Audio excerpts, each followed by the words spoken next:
વિદ્યાર્થી મિત્રો, અમારી યુટ્યુબ ચેનલ ટીચિંગ મેથ્સ સેલજીમાં આપનું હાર્દિક સ્વાગત છે. મિત્રો, તારીખ 24 જાન્યુઆરી 2025ના રોજ પાટણ જિલ્લા શાળા પરીક્ષા સમિતિ દ્વારા દ્વિતીય વાર્ષિક પરીક્ષા 2025માં ધોરણ 11માં વિષય તત્વજ્ઞાન જે છે તેનું આજે પેપર લેવાલ છે. તેનું આજે આપણે સંપૂર્ણ સોલ્યુશન કરીશું. જો મિત્રો તમે સંપૂર્ણ વિડીયો જોશો તો તમને સંપૂર્ણ ખ્યાલ આવશે.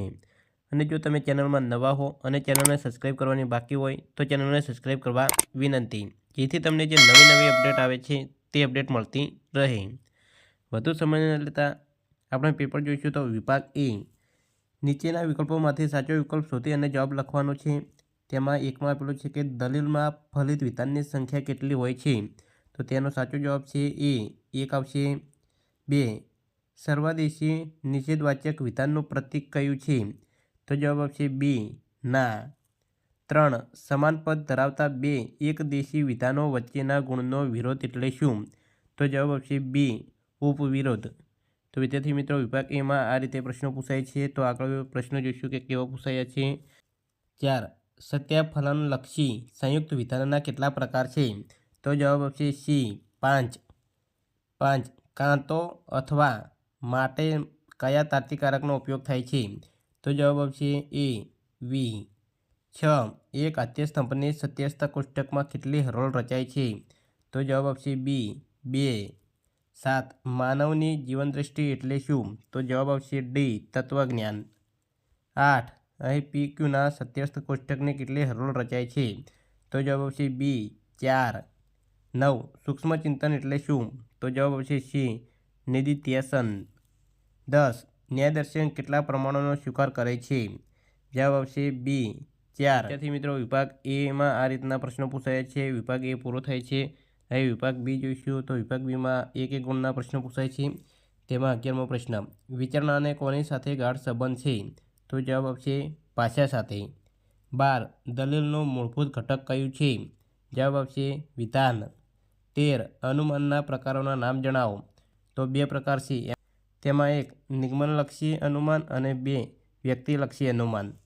14, અર્વાચીન તર્કશાસ્ત્રને બીજા કયા નામે ઓળખવામાં આવે છે, તો જવાબ આવશે સાત્વિક તર્કશાસ્ત્ર.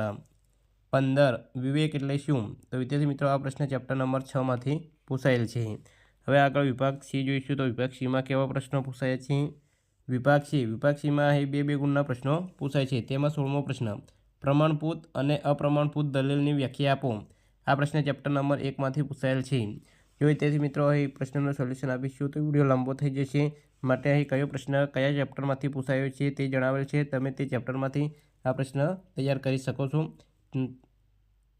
17મો પ્રશ્ન આપેલો છે કે નિરુપાધિક વિધાનના 4 પ્રકારો જણાવો. તેમાં અહીં આ પ્રશ્ન ચેપ્ટર નંબર 2માંથી પૂછાયેલ છે. 18, નિરુપાધિક વિધાનના ઉદ્દેશ અને વિધેય પદ્ધતિની વ્યાપ્તિ અંગેની સંયુક્ત રજૂઆત કરતો કોષ્ટક દોરો. આ પ્રશ્ન ચેપ્ટર નંબર 2માંથી પૂછાયેલ છે.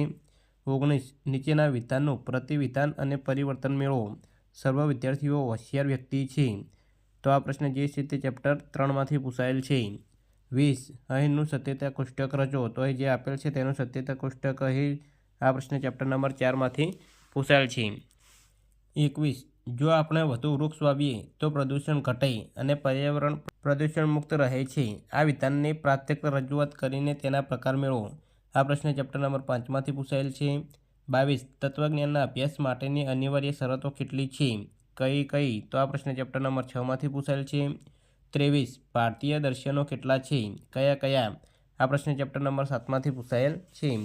તો વિદ્યાર્થી મિત્રો, વિભાગ છે જેમાં 2 ગુણના પ્રશ્નો પૂછાયા છે તે વિભાગ સી પૂરો થાય છે. હવે આગળ વિભાગ ડી જોઈશું કે તેમાં કેવા પ્રશ્નો પૂછાય છે. તો વિભાગ ડી, તેમાં અહીં 3 ગુણના પ્રશ્નો પૂછાય છે. તેમાં 24મો પ્રશ્ન છે કે નિગમનલક્ષી અને વ્યાપ્તિલક્ષી દલીલ વચ્ચેનો તફાવત જણાવો. આ પ્રશ્ન એ ચેપ્ટર 1માં આપેલ છે. 25, ઈયતાની દ્રષ્ટિએ નિરુપાધિક વિધાનના પ્રકારોની ઉદાહરણ સહિત સમજૂતી આપો. તો આ પ્રશ્ન ચેપ્ટર નંબર 2માંથી પૂછાયેલ છે. 26, પ્રતિવિધાન એટલે શું, પ્રતિવિધાનના નિયમો જણાવો. તો આ પ્રશ્ન ચેપ્ટર નંબર 3માંથી પૂછાયેલ છે. તો વિદ્યાર્થી મિત્રો, આગળ જોઈશું કે કયા પ્રશ્નો કયા ચેપ્ટરમાંથી પૂછાયેલ છે. તમારી જે વાર્ષિક પરીક્ષા આવે છે તેમાં પણ ખૂબ જ ઉપયોગી નીવડશે.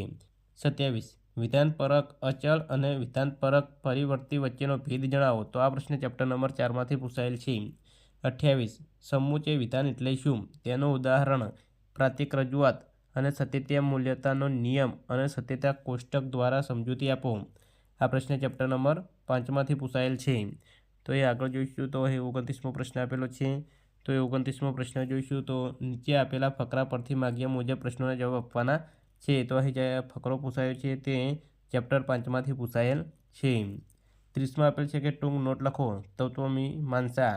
આ પ્રશ્ન ચેપ્ટર નંબર 6માંથી પૂછાયેલ છે. અને 31 ભારતીય દ્રષ્ટિએ સત્ય જ્ઞાનના સોપાનોની સમજૂતી આપો. તો આ પ્રશ્ન પણ ચેપ્ટર નંબર 6માંથી પૂછાયેલ છે. તો વિદ્યાર્થી મિત્રો આગળ જોઈશું તો વિભાગ ડી પૂરો થાય છે. હવે વિભાગ ઈમાં કેવા પ્રશ્નો પૂછાય છે તે જોઈશું. 32મો પ્રશ્ન છે શરતી વિધાન એટલે શું? તેનું ઉદાહરણ, પ્રાતિક રજૂઆત, રૂપ અને સત્યતા મૂલ્યના નિયમો સત્યતા કોષ્ટક દ્વારા સમજાવો. આ પ્રશ્ન ચેપ્ટર નંબર 4માંથી પૂછાયેલ છે. 33 નીચે આપેલ જટિલ સંયુક્ત વિધાન માટેના સત્યતા કોષ્ટક દોરો અને સમજૂતી આપો. તો અહીં આ પ્રશ્ન ચેપ્ટર નંબર 5માંથી પૂછાયેલ છે. અહીં 34માં એક ફકરો આપેલો છે તેના આધારે અહીં પ્રશ્ન પૂછાય છે. તેમાં પહેલો પ્રશ્ન છે ન્યાય દર્શનના પ્રણેતા કોણ છે? તો તેનો જવાબ આવશે ન્યાય દર્શનના પ્રણેતા ગૌતમ મુનિ છે.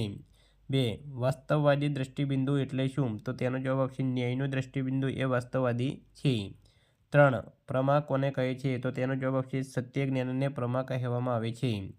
4 પ્રમાણ કોને કહેવામાં આવે છે? તો સત્ય જ્ઞાન જેના દ્વારા પ્રાપ્ત થાય તેને પ્રમાણ કહેવામાં આવે છે.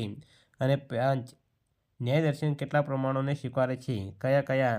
તો જવાબ આવશે ન્યાય દર્શન એ 4 પ્રમાણોને સ્વીકારે છે. તો જે અહીં આપેલા છે તે તમે જોઈ શકો છો.